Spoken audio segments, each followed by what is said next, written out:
Welcome to another episode of Conservative Talk Chicago. I'm your host, Jack Novak. Along with my team, we post weekly episodes that include interviews and commentary reviewing the most important political issues without the liberal bias of mainstream media. If you're as frustrated as we and feel that most mainstream news is disingenuous, then welcome to Conservative Talk Chicago. We welcome your questions, concerns, and ideas.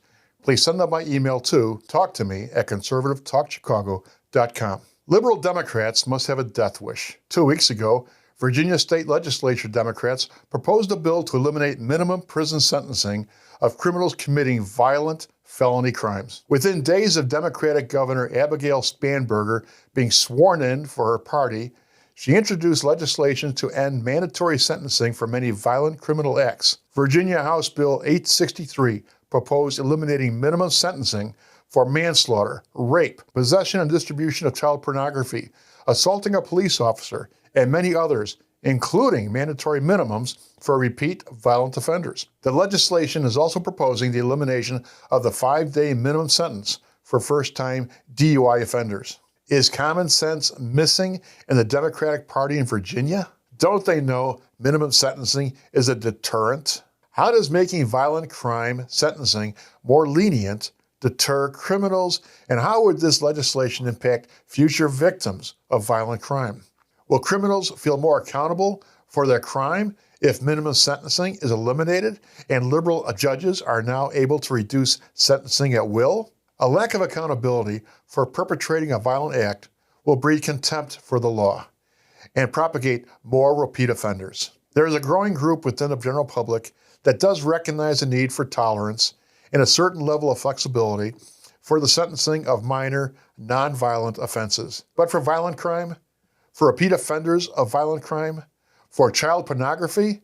Come on, are you serious? And Illinois Democrats are just as misguided.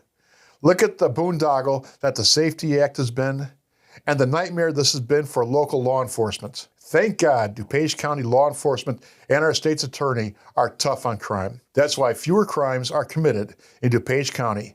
Criminals know that if you get caught in DuPage, you're in trouble. Now just think, what could happen to Illinois if legislation similar to HB 863, that's House Bill 863, was proposed? And do you really think our crazy Governor JB wouldn't consider this if reelected? Since Virginia's governor made her imprint on Virginia law enforcement for condoning violent crime by reducing minimum sentencing, do you honestly think JB and his far-left supporters in the legislature wouldn't be tempted to consider the same crazy idea? And just for the record, minimum sentencing is a strong deterrent. It gives violent perpetrators strong incentive to reconsider the consequences of their criminal action before committing the crime. Of course, this is not a deterrent for crimes of passion, where the crime is done in the heat of the moment. But most crime is planned and carried out with the expectation that the success of the act may require the use of force. That's why criminals carry weapons when committing a crime.